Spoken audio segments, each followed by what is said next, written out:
Day of mourning for the victims of the attack in the U.S. Next month, Ireland will assume the presidency of the United Nations Security Council. Bertie Ahern is the Prime Minister of Ireland, and he joins us now. Mr. Prime Minister, thank you so much for being with us.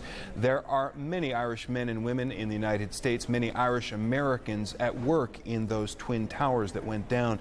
Does your country, do your people know how many they are mourning, how many people are still missing of Irish descent? I think people of Irish descent, there are probably hundreds. And we have heard it last night, just the full list of the fire brigade men and the policemen. And most of the names are Irish. And of course, the chaplain, Father Judge, is Irish.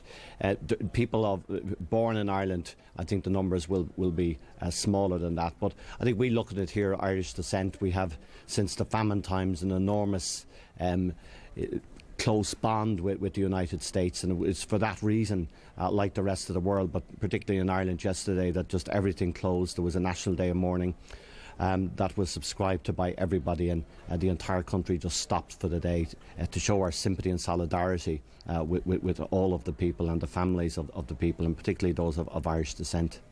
The Irish have a sad familiarity with terrorism, and so let me ask you about that. U.S. President Bush says he wants to fight a war to end terrorism in many countries. Will a military solution solve this kind of problem, do you think? Has it worked in your experience? Well, you know, we have had 30 years of terrorism, 30 difficult years of terrorism, and I suppose some would argue that some of the military operations have assisted in that. But, you know, I think the Irish position and that of the United Nations is we abhor terrorism. I understand totally what the President of the American people feel at this time. Any Democrat has to be against terrorism. And international terrorism is a complicated issue because it goes across so many countries, so many boundaries, and so hard to curb. And I think the reflection and the efforts of the authorities to try to work out how best they attack this is time worth spent, because I think we've all seen that if you just go after a few, you can get into a very lengthy campaign that it is hard to squash, and that's what's happened in Ireland through the years. And but there are leaders of obviously international terrorism, and as the UN Security Council resolution of this week said, that they have to be dealt with, and those who perpetrate it, those who organise it, those who aid it, those who harbour, just have to be condemned and have to be brought to the rule of law. Well, the question is how, and so I put it to you. There's an enormous appetite, I don't have to tell you, for retribution in the United States right now. There has been a similar appetite closer to home for you. What's the right thing to do? Is it to respond with massive military force, or is it something else? Well, I think massive military force, if you know where your target is and if you know who you're trying to apprehend. I think the laws of anti-terrorism and the conventions of EU or the UN laws of anti-terrorism are there. But if I understand what the President was saying last night, what he said in a number of statements over the last few days, is that they must, with the 4,000 or 5,000 officers he's now engaged in trying to find out precisely who's behind this, where they are, and how they can apprehend them. That is where the targets are. I think if we were just to go into Afghanistan or elsewhere, just on a hit and miss, that's not going to resolve anything, because it's not going to get the people involved.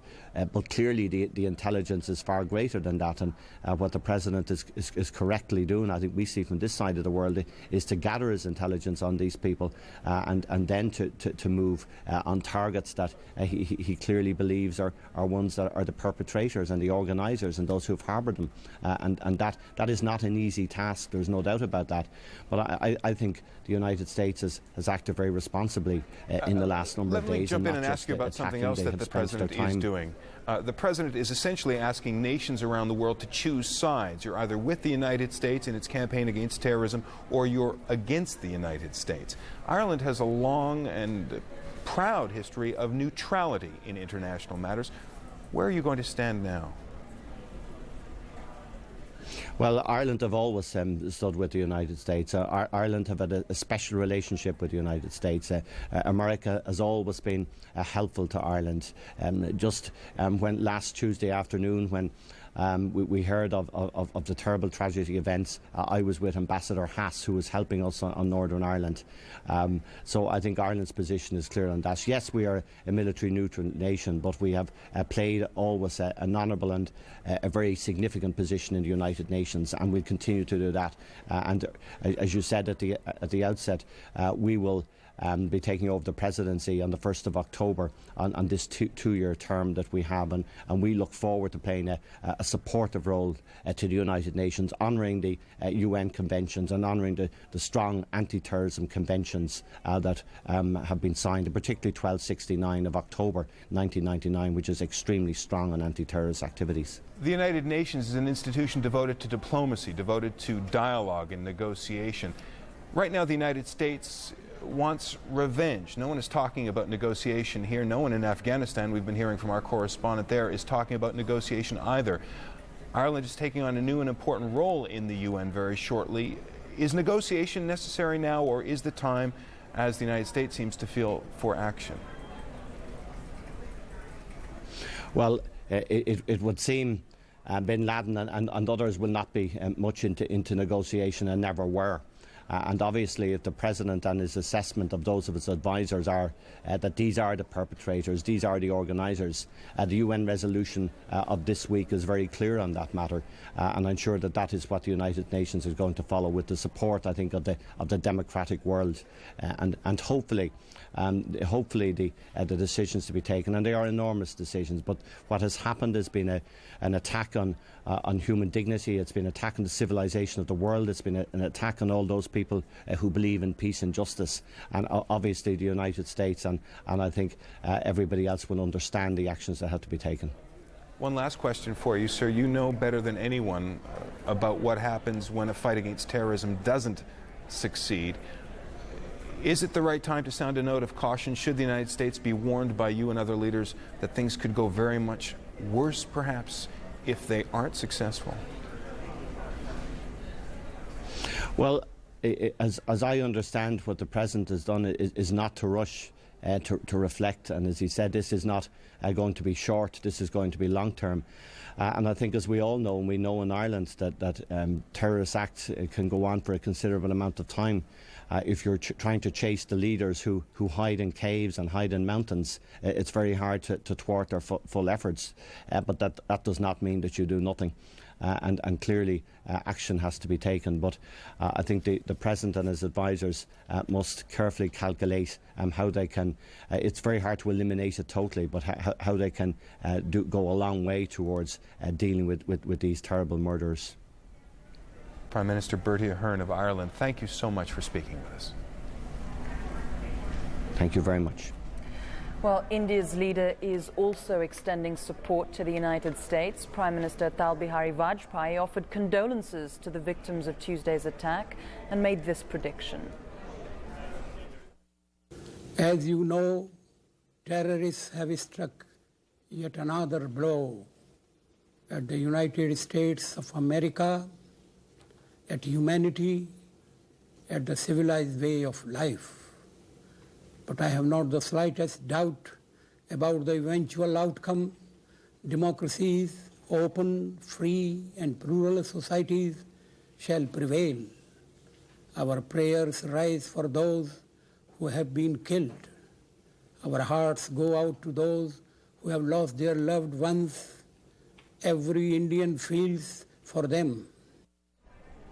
Mr. Vajpayee addressed his country on Friday, a day after India decided to allow U.S. military forces to use its facilities if needed.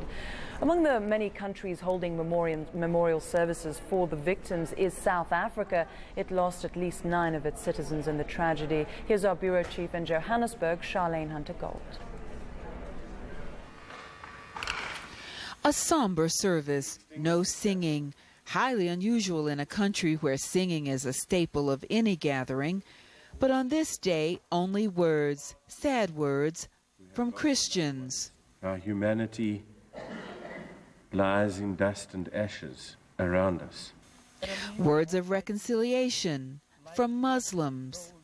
He who forgives and makes reconciliation, his reward is due from the Almighty. Words of condolence from Christians, Muslims, and Jews. After, words from the worried. I am a Christian woman married to a Muslim husband, and the need for the world to unite is for me the most important thing right now. This could lead to war, intolerance of each other. It could destroy families. It could destroy nations. I do feel that might spread to the whole world, the evil that is taking place. Words of hope. And I wish that the rest of the world would follow the South African position, where through dialogue we've achieved peace and we live peacefully. Not far away at the U.S. consulate, South African visitors bearing gifts and more words. It'll just sweeten the American people that are here, that are alive, their day, and just hopefully fill the void of what's happened.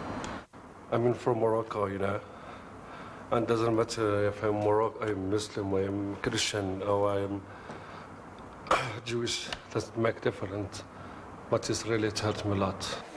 At the airport, where flights to America remain on hold, words of frustration.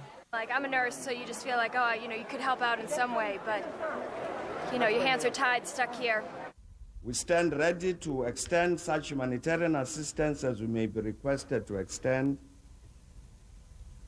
This is the least we can do. South Africa's political history as diplomatic friend to all, and most recently host to the World Racism Conference, where it insisted the Palestinian issue deserved a hearing, raised concerns as the U.S. contemplates its response. Hopefully South Africa will end up on the right side of the fence, even if it means that we will have to say goodbye to many of the rogue states we are currently embracing.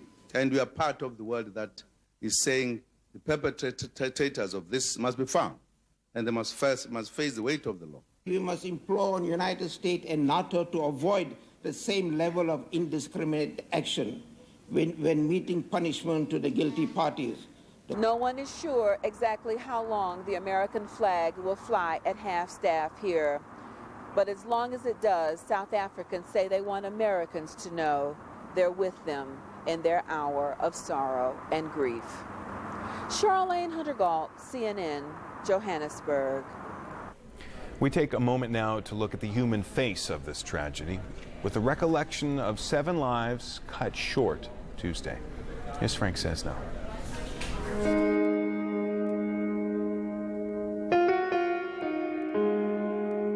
Lost on United Flight 175 from Boston, headed to Los Angeles, Ace Bailey, a Stanley Cup champion, the director of pro scouting for the LA Kings.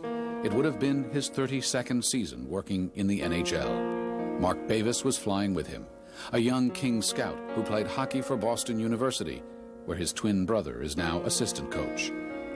Lisa Frost was a star student, graduating first in her class from Boston University this year. She was headed to see her parents, Tom and Melanie, and getting ready to start a new job next week in San Francisco. Sean Nasani and his girlfriend, Lynn Goodchild, took off for a vacation in Hawaii. They were active and athletic. He, especially, loved to run and ski. Ronald Gamboa managed a Gap store in Santa Monica. He and his longtime partner, Daniel Brandhorst, were headed back to California. With them, the son they had adopted together, David Brandhorst. United Airlines 175 crashed into the World Trade Center on September 11, 2001 at 9:03 a.m. Eastern Time. We want to update you now on some late developments as we look at pictures of the search and rescue effort in New York. 2 men taken from an Amtrak train Wednesday in Fort Worth, Texas, were flown to New York last night for questioning. They're believed to have important information about the terrorist network behind Tuesday's attacks. In his visit to New York, President George W. Bush told firefighters and rescuers that he's determined to eradicate terrorism. Mr. Bush is now at Camp David talking with his National Security Council about how to respond to the attacks.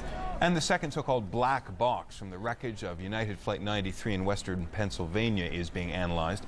Investigators say the cockpit voice recorder appeared to be in relatively good shape. Washington has heightened security across the nation considerably since Tuesday's attacks, but President Bush is calling for more.